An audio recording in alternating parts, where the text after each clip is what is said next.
Est-ce que nous sommes dans la joie? Bien-aimés, nous avons loué le Seigneur. Nous l'avons adoré. Et le moment est venu pour nous d'écouter la bonne parole qu'il a préparée pour nous. Pour dire ceci, le moment est venu pour nous d'écouter la parole de Dieu. Nous allons rester silencieux, même ceux qui vivent. Laissez la place que le Seigneur parle à nos cœurs. À ce moment, nous saurons ce que nous allons faire dans la suite des temps. Et surtout pour ces jeunes couples au-devant de nous. Alléluia. Mais nous allons nous mettre debout pour accueillir l'oratrice de ce matin.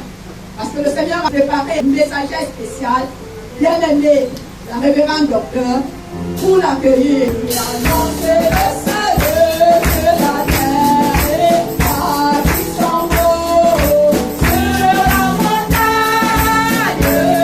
Les malades du monde, la bonne nouvelle et annoncer le salut sur la terre.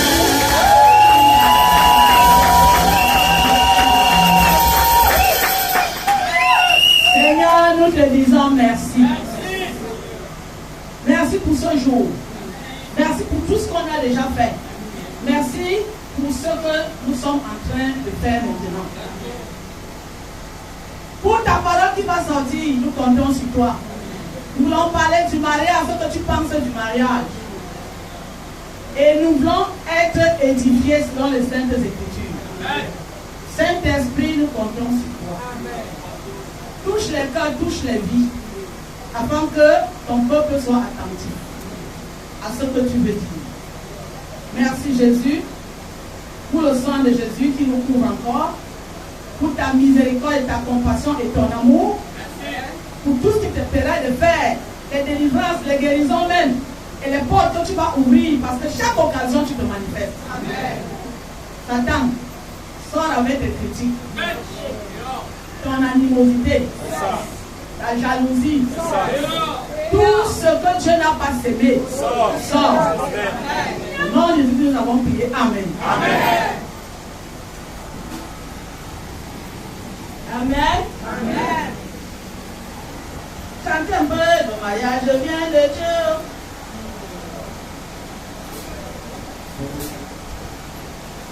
Même si c'est sans micro. Non, bouche de micro. Le mariage vient de Dieu. Le mariage vient de Dieu. C'est pour cela qu'en ce jour nous sommes dans la joie. Le mariage vient de Dieu. Le mariage vient de Dieu. Le mariage vient de Dieu. C'est pour cela qu'en ce jour nous sommes dans la joie. C'est pour cela.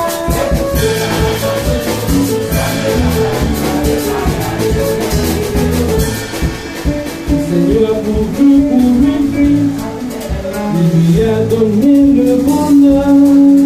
Ma soeur Vinelle, sois soumise à ton mari, d'être presque dans la parole. Ma soeur Vinelle, sois soumise à ton mari, d'être presque dans la parole. Alléluia. Je m'assois pour bien parler. Ce sera pas peut-être comme ce qu'on attend. Je veux qu'on comprenne ce que c'est que le mariage. Et nous allons un peu lire les versets du livre. On va essayer de voir ce que la Bible dit. Donc on va lire. Alléluia. On commence par Genèse 2, 18. J'ai mon lecteur, non?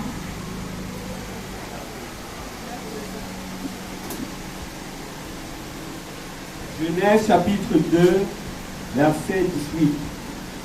L'Éternel Dieu dit, il n'est pas bon que l'homme soit seul.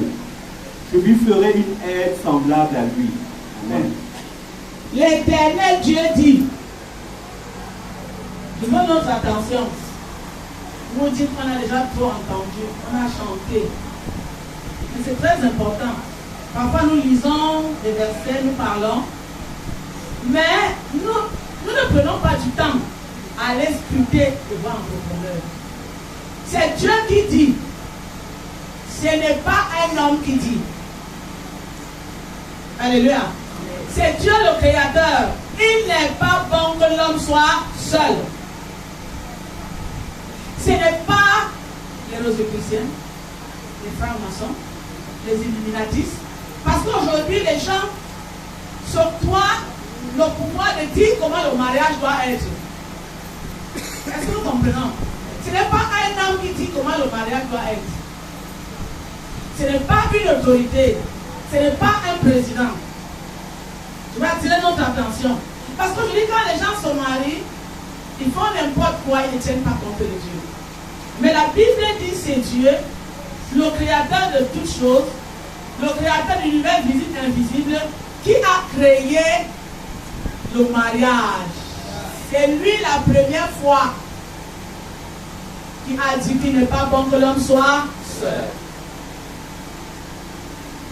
Nous sortent les gens qui vont nous dire comment est-ce que le mariage doit être. Il faut que Dieu nous aide. Alléluia. Il faut que Dieu nous aide et qu'on comprenne. Relis encore ce verset. Genèse chapitre 2, verset 18. Oui. L'Éternel Dieu dit, il n'est pas bon que l'homme soit seul. Je lui ferai une aide semblable à lui. Amen. Je. Il n'a pas dit moi et les autres. Il n'est pas bon que l'homme soit seul. Je lui ferai une aide semblable à lui. Alléluia.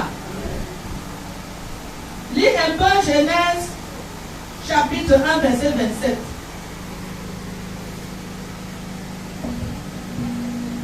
Genèse chapitre 1, verset 27. Dieu créa l'homme à son image. Il le créa à l'image de Dieu. Il créa l'homme et la femme. Je lui ferai une aide semblable à lui. Alléluia. Et la Bible dit que Dieu a créé l'homme et la femme. Regardez un peu là devant. Ceux qui sont venus se marier, c'est comment? Dites-moi. Hein? C'est l'homme et la femme. Oui, amen, là c'est très important. Parce qu'aujourd'hui nous voyons des mariages. Et puis il y a des gens qui disent je suis du côté de tel, je suis du côté de tel. Tu es de quel côté? Un seul côté. Il n'est pas bon que l'homme soit seul. Je lui ferai une aide semblable à lui. Et Dieu créa l'homme et la femme.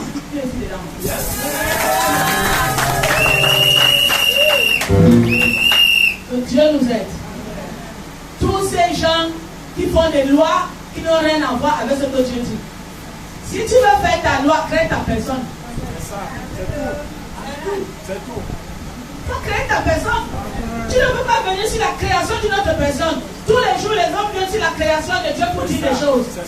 Si vous êtes capable de dire votre chose, allez créer aussi vos êtres et que vous allez marier. Mais ne venez pas pervertir ce que Dieu a dit.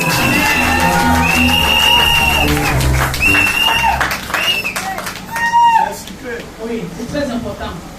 Parce qu'aujourd'hui, on fait comme si c'était un problème. Il y a des bagarres à gauche, vous êtes à passion, qu'est-ce qu'on dit, vous êtes ceci, vous n'aimez pas les gens, on n'aime pas quoi. Nous aimons les gens. Amen. Les chrétiens ne sont pas là pour détruire. Amen. Regardons comment Dieu a créé.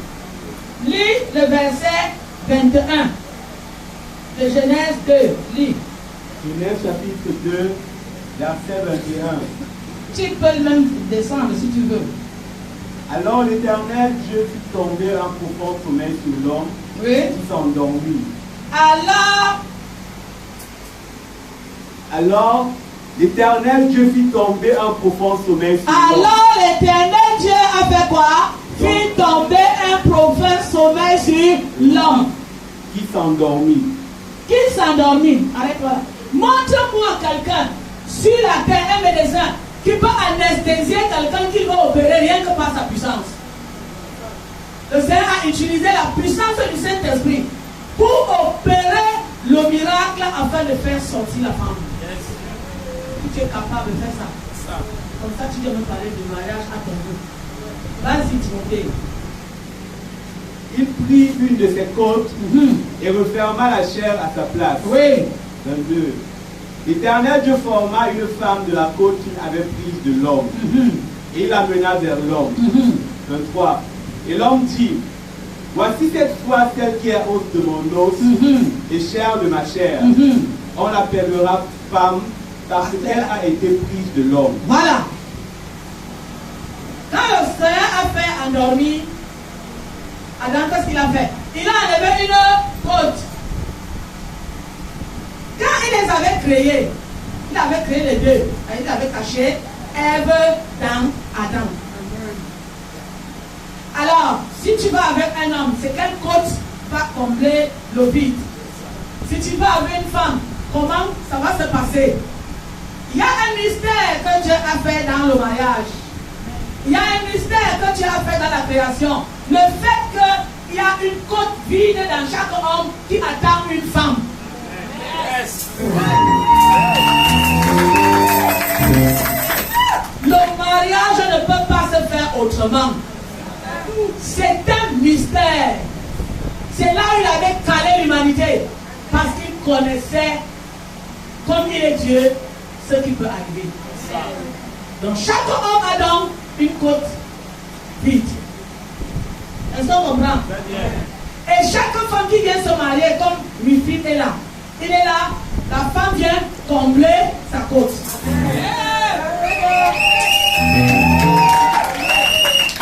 Et quand Adam s'est réveillé, il a très vite compris que la femme n'était pas comme l'animal.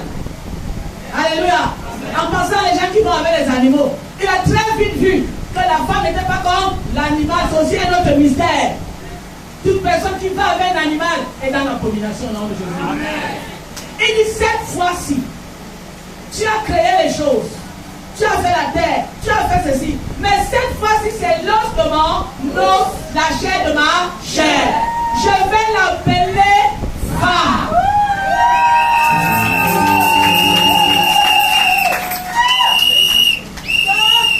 Qui dit mieux? Tu restes souvent dans un bureau, quelqu'un dit que ma femme va venir payer. Après tu vois c'est le même sexe. Que Dieu nous aide. C'est pour ça que j'ai voulu lire la Bible, afin qu'on comprenne très bien ce que nous allons faire aujourd'hui.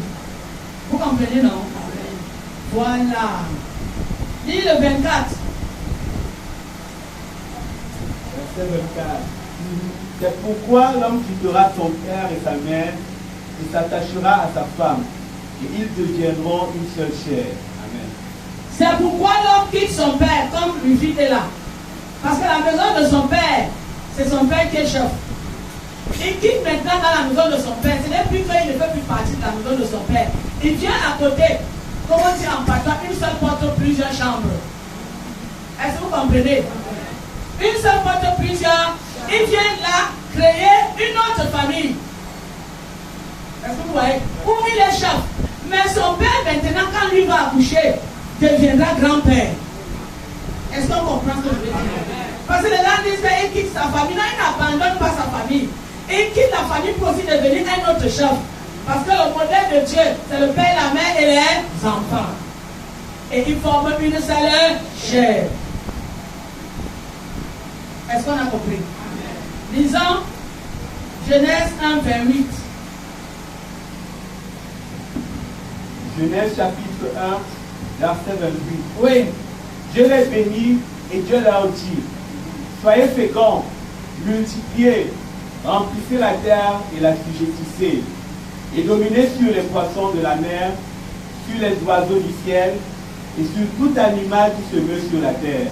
Alléluia. Amen. Alléluia. Amen. Alléluia. Amen. La Bible dit Dieu les bénit. Quelqu'un m'a demandé un jour, vous avez vu la bénédiction initiale, vous bénissez les mariages. Dieu les bénit. C'est ça que nous faisons aujourd'hui. Dieu les avait bénis. Nous aussi nous les bénissons. Chaque fois que tu te maries à l'église, on fait la bénédiction nuptiale. Est-ce que j'ai dit? Chaque fois que tu te maries à l'église, nous faisons la bénédiction nuptiale. Et Dieu les bénit. Et Dieu leur dit, 2 points, soyez féconds. Quand on bénit les gens, nous prions pour leur fécondité. Le mariage, en fait, quand tu te maries, c'est une mission dans laquelle Dieu t'a assigné. Le mariage pour Dieu n'est pas un truc ordinaire. Elles sont comprendre. Parce que quand tu commences, il dit Dieu les bénit. Il dit multipliez-vous. Il dit remplissez la terre. C'est une mission. Il dit assujettissez la terre. Donc la bénédiction de Dieu n'est pas forcément ce que nous appelons la bénédiction. Non. Tu te multiplies, tu accouches les enfants. Et ces enfants, tu veilles à ce qui marche dans la voie du Seigneur. Tu remplis la terre avec le nom de Jésus. Amen. Une fille, est-ce que tu vois votre mission? Et vous vous multipliez et vous assujettissez la terre. Ça veut dire que le mariage confère un pouvoir. Un pouvoir d'assujettissement de tout ce qui est négatif. Quand on se marie, on ne se marie pas comme les gens pensent, on va s'appeler. Non, non, non, non, non. On entre dans un pouvoir que Dieu donne. Est-ce qu'on vous comprend? Vous voyez que ce n'est pas comme ordinaire, non? C'est un pouvoir que tu reçois pour assujettir l'ennemi. Parce que le mariage, c'est la seule chose que Dieu a comparé avec le royaume des cieux. Tu assujettis qui? Tu assujettis tous ceux qui veulent détruire ton foyer. Tu assujettis tous ceux qui veulent t'amener à t'éloigner de Dieu. Tu assujettis toutes les lois qui ne sont pas conformes comme ça qu'on était en train de dire. Alléluia. Donc quand vous vous mariez là, vous avez un pouvoir nouveau. Et une nouvelle mission. Est-ce que vous comprenez? Oui. Ça veut dire autour de vous, on doit savoir que vous avez donné vos vies au Seigneur. Oui. Dans votre famille, on sait que vous avez donné, mais ça doit encore changer. Alléluia. Oui. C'est une mission lourde. Les gens pensent qu'on se marie seulement parce qu'on va montrer que parler encore. Non, non, non, non, non, non, non, non, non, non, non. Si tu passes à côté de ça, parce que tu reçois un pouvoir aujourd'hui de dominer. Le pouvoir de domination. Alléluia. Et le pouvoir de propager le nom de Jésus. Nous avons donc dit déjà les bases dans lesquelles nous nous marions. Maintenant, nous allons entier pouvoir ce que Dieu dit à ceux qui se marient. Alléluia. Lisons Ephésiens 5, 25.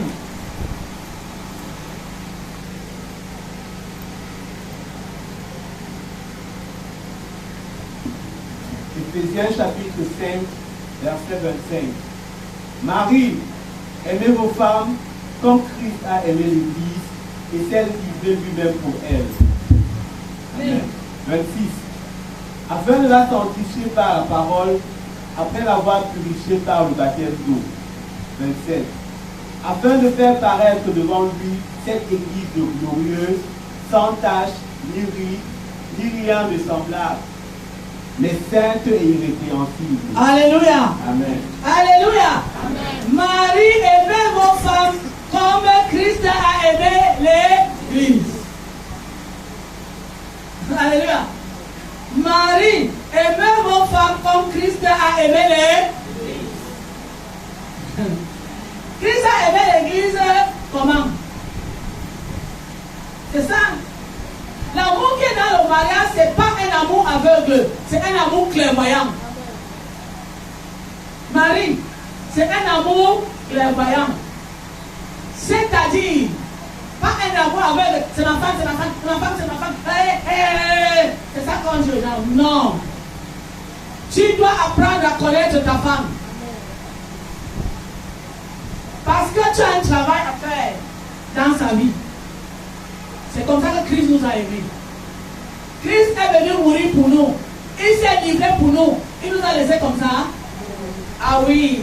Je vous ai dit. Il nous a donné sa parole. Quand il nous appelle, il nous conduit à la transformation. Quand il nous appelle, il veut qu'après des années, les hommes témoignent que Dieu est vivant.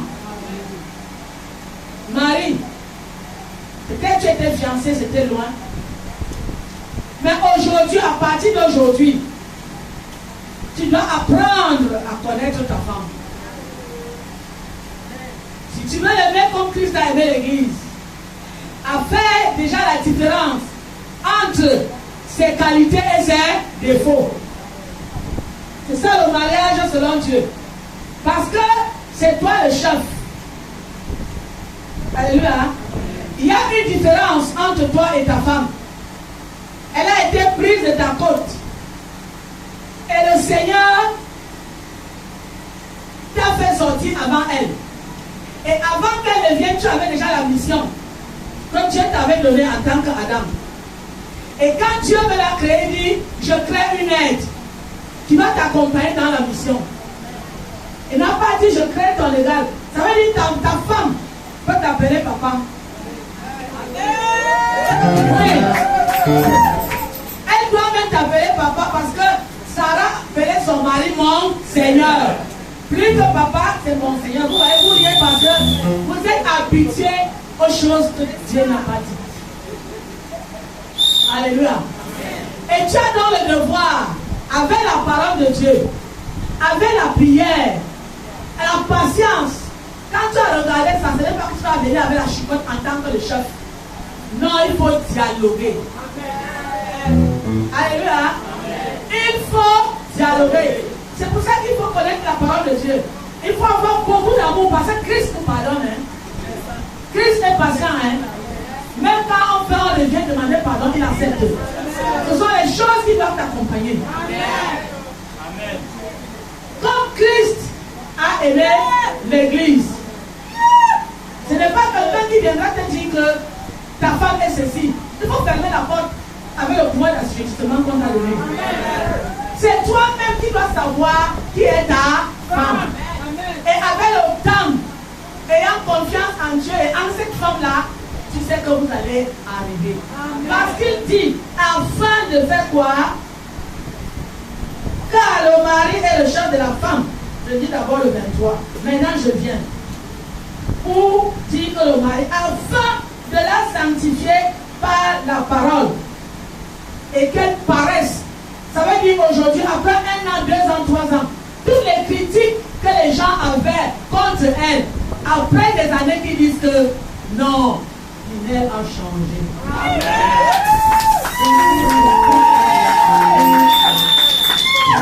Alléluia. Ah oui. On n'entre pas dans le mariage pour mettre les rouges à lèvres, pour mettre ceci. Non. On entre dans le mariage pour accomplir une mission. Le royaume des cieux est semblable aux noces. J'aime ça.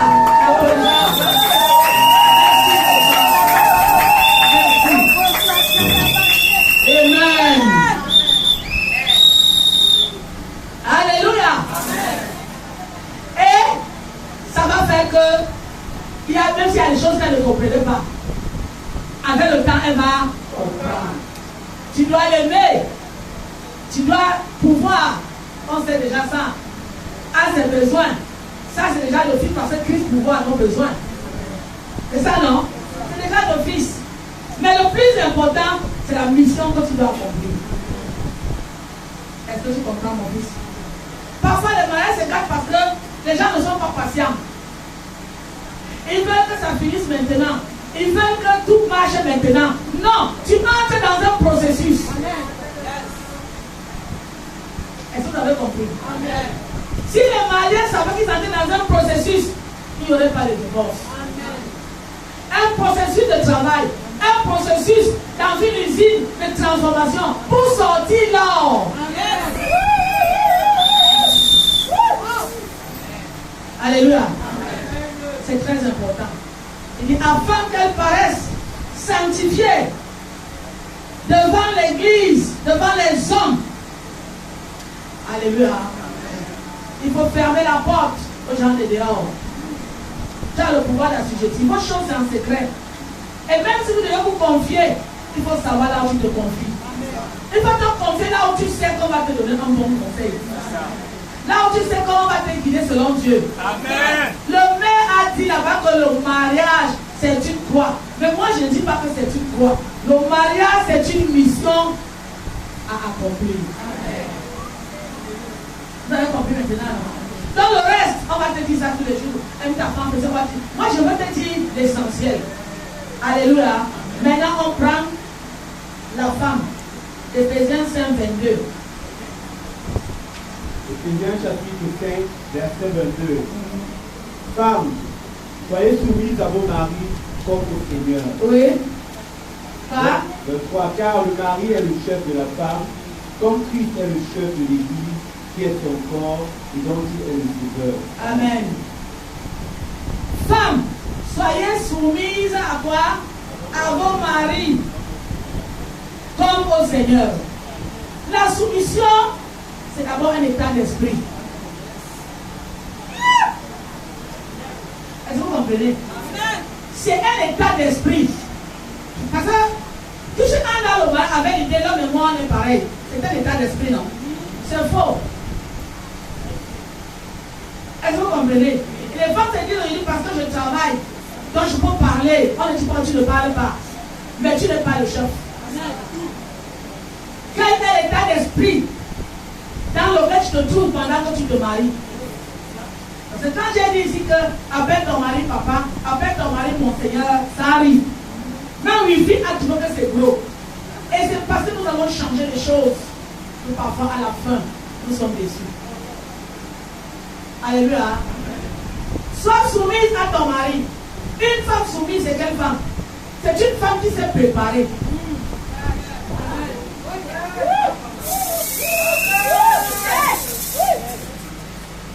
Qu'est-ce que je dis? C'est une femme qui s'est préparée. Parce que c'est elle qui va préparer la nourriture à son mari. C'est un signe de soumission. Vous avez compris maintenant? C'est pas une soumission avec... Quand tu es avec ton mari dans la maison, tu vas préparer, tu viens le servir. C'est un signe de quoi? Peut-être que vous dites pas souvent ça.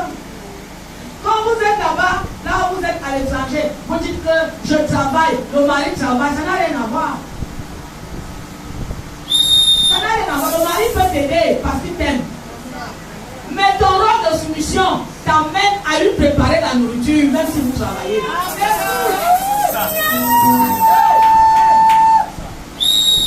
Alors, une femme qui se marie et qui ne s'est pas préparée est déjà d'office insoumise avant d'entrer dans le mariage. Aujourd'hui, mais oui, on dit va à l'école, oui. Mais apprends aussi à préparer. Apprends à faire le ménage. Apprends à laver les habits. Apprends à repasser. Une femme sale, c'est pas une femme soumise. Parce que quand on entre dans la maison d'une femme de quelqu'un qui est mariée, on doit voir la différence. Est-ce qu'on comprend? Ah, c'est pour ça que j'avais déjà envoyé une petite mission. Alléluia. Parce que vous dites qu'on est féministe. C'est un honneur pour un homme comme la femme de pouvoir chanter que sa femme lui serve la nourriture. Alléluia. La femme est très avisée. Elle est dans la tête pensante. Mais il y a une façon de véhiculer tes idées à un homme. Amen. Tu dois aussi connaître ton Seigneur, qui est ton mari. Amen. Tu sais quand il n'est pas content, tu ne lui parles pas. Même s'il a fait quelque chose qui n'est pas bien, même s'il t'a même humilié en plein monde, tu attends le moment opportun parce que tu le connais et tu lui parles. Même s'il ne réagit pas, tu laisses et tu entres dans la prière. Un jour, il reviendra te dire que tu as raison. Amen. Voilà une femme soumise. S'il arrive que tu es fatigué, ne dis pas que je suis fatigué. N'est-ce pas, on travaille ensemble? Dis que mon Seigneur, je me sens fatigué. Est-ce que tu peux me faire cette grâce? Alléluia. Même si l'homme là est comment, il va te donner cette grâce. Amen. La façon de parler à un homme. Les querelles. Non, c'est pas bon. Il faut faire la différence. Tu dois être une bonne femme qui sait accueillir les bons et les mauvais chez toi. Parce que tout le monde n'a pas un bon caractère. Mais c'est à toi la femme. Ayant forgé ton caractère avec ton mari, tu sauras comment continuer les personnes négatives qui viennent chez toi. Parce qu'on ne peut pas dire que ça ne peut pas arriver. Alléluia. C'est ça qu'on appelle une femme soumise. Et une femme soumise, parfois aussi prend sur elle certaines choses.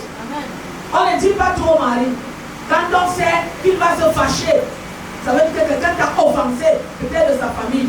Tu lui dis, il va réagir autrement. Tu prends d'abord ça, tu calmes. Amen. Tu laisses le temps au temps. Amen. Si ça continue, ça pourra sortir un autre jour. Amen. Ça, c'est une femme soumise. Amen. Alléluia. Alléluia. Amen. Voilà. Il dit, soyez soumise comme quoi? Comme au Seigneur. Comme au Seigneur. C'est à la femme qu'on dit. Parce que son mari, c'est son Seigneur. Il peut te donner un nom. Chérie, tu dis mon Seigneur. Ou il t'appelle, je ne sais pas quoi, tu dis mon Seigneur. Vous ne devez jamais avoir le même nom. Chérie, chérie, non. Chérie, papa. Oui.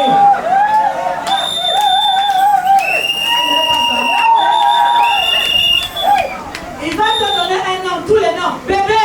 Seigneur.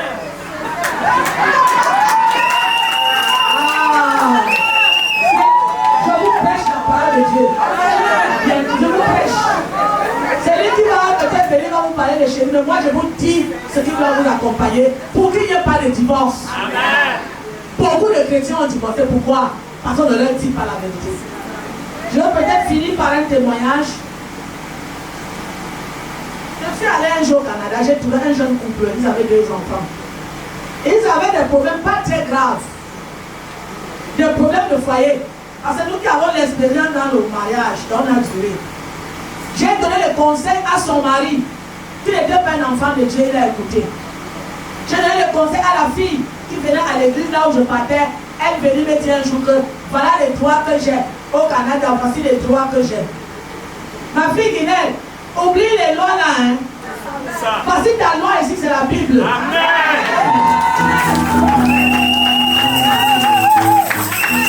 Quand tu as un problème, tu consultes Dieu. Et elle a appelé les numéros de 911 que vous connaissez là. Un jour, elle est venue mettre son mari dehors. L'homme est parti, elle est restée. Quand elle est restée, ça fait du temps, elle avait 2 enfants, elle n'avait plus moyen. C'est devenu très dur.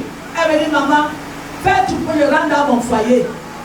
J'ai dit que tu connais tout ce que ton mari a comme que tu te plais. Elle dit que maman, ça ne fait rien, je suis prête à supporter. Au lieu d'arriver à ce stade, il faut obéir à ce qu'on vous dit maintenant. On va chez le mari, il dit que non, lui, il ne veut plus la femme. On l'a supplié, il dit que si elle veut entrer chez moi, elle entre dans la chambre des enfants. La fille a accepté. Est-ce que vous voyez? Tu étais marié, tu avais des petits problèmes. Tu es resté dehors en utilisant les droits qu'on dit qu'on donne aux femmes. Après, on ne vous donne même pas ça. Vous avez compris? Aujourd'hui, tu entres dans ta maison pour dormir dans la chambre des enfants. L'homme sort comme il veut, il entre comme il veut. Elle m'a dit, maman, je préfère. N'arrivons pas à ce niveau. Que chacun reste à sa place. L'homme reste à sa place, la femme reste à sa place. Quand vous êtes dans les pays des blancs là, j'ai dit que oubliez cette loi. La loi qui va bâtir votre union, c'est la parole de Dieu.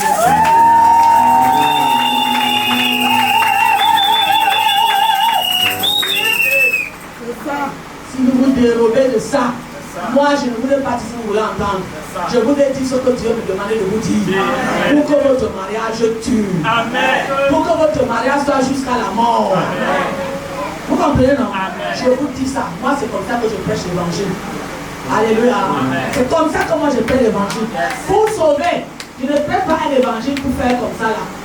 Si vous avez donc compris ce message, avant la bénédiction initiale, si quelqu'un ne veut pas entre vous deux, vous refusez maintenant, on ne vous bénit pas. Parce que c'est la parole de Dieu qui est sortie. Si vous acceptez la parole de Dieu, on va vous acceptez? Vous acceptez?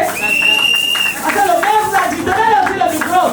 Donnez-le aussi le micro, qui disent, donnez-le le micro, qui disent, est-ce que vous acceptez la parole de Dieu? Oui, nous acceptons. Applaudissons pour le Seigneur.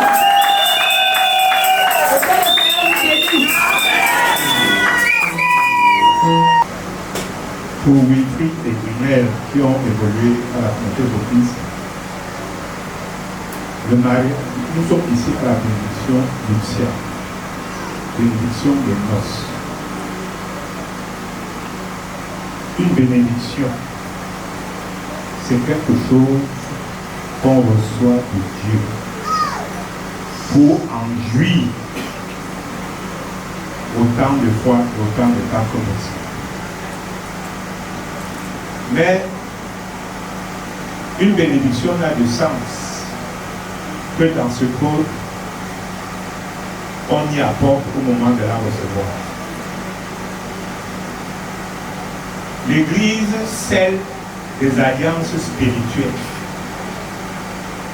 L'Église ne scelle pas des alliances charnelles. Vous pouvez avoir tous les pasteurs du monde à votre bénédiction nuptiale. C'est qui compte. C'est quelle est l'alliance spirituelle qui va s'établir entre vous deux. Il ne faut pas confondre l'amour et l'affection.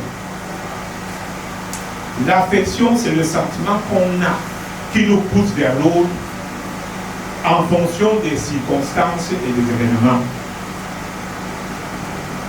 L'amour, c'est le sentiment qui nous pousse vers l'autre quand il n'y a plus aucune raison d'aller vers lui. Beaucoup de gens sont dans l'affection. Ils disent que c'est l'amour.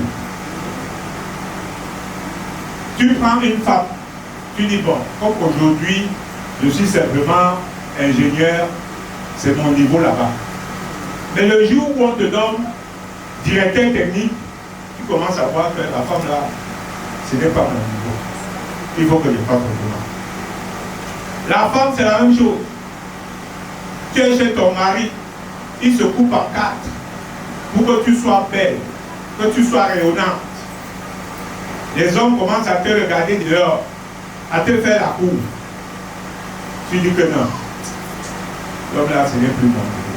Vous savez pourquoi? Parce que c'était l'affection, c'était pas l'amour. C'est pour ça qu'en Europe aujourd'hui, la moyenne des mariages, c'est 3 ans. Dès que tu fais quelque chose qui ne me plaît pas, ou dès que tu as quelque chose qui ne me plaît pas, je te jette. Une femme qui fait bien l'amour, tu vas te fatiguer de sa façon de faire l'amour. Une femme qui ne fait pas bien la nourriture, tu vas te fatiguer de sa façon de faire la nourriture. Une femme qui est douce et gentille, tu vas dire que je ne veux pas la perfection, je veux une femme humaine. Parce que ce qui fait le fondement des mariages qui durent, c'est l'alliance spirituelle qui est entre toi et ta femme.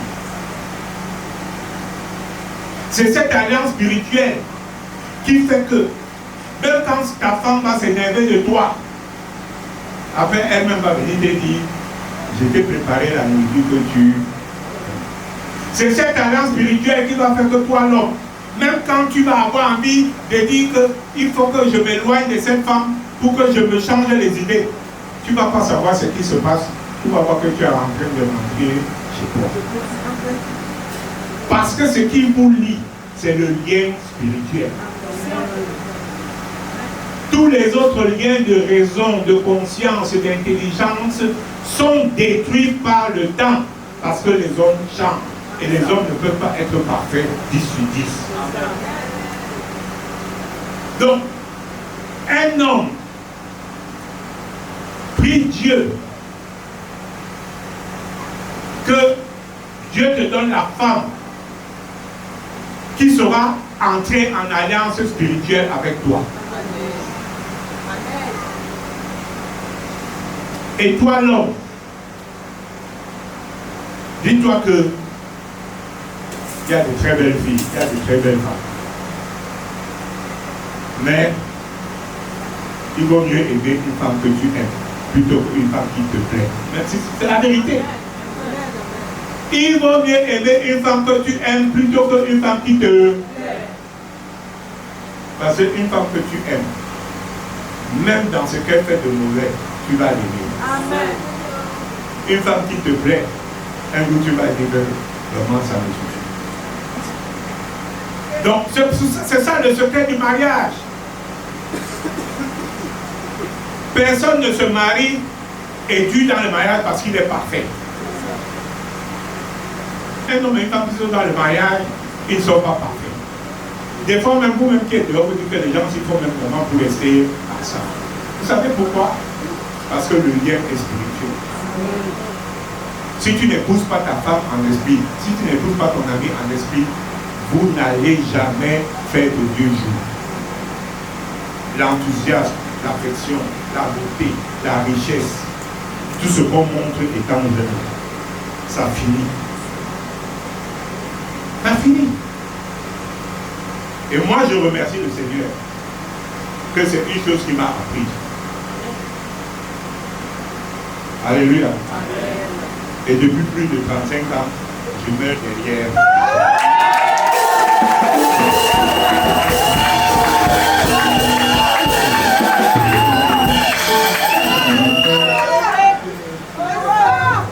C'est une leçon que je vous donne. Parce que quand on dit chez nous que quand tu as quelque chose de bien, tu es aussi plutôt voisin. Donc, que le Seigneur vous bénisse.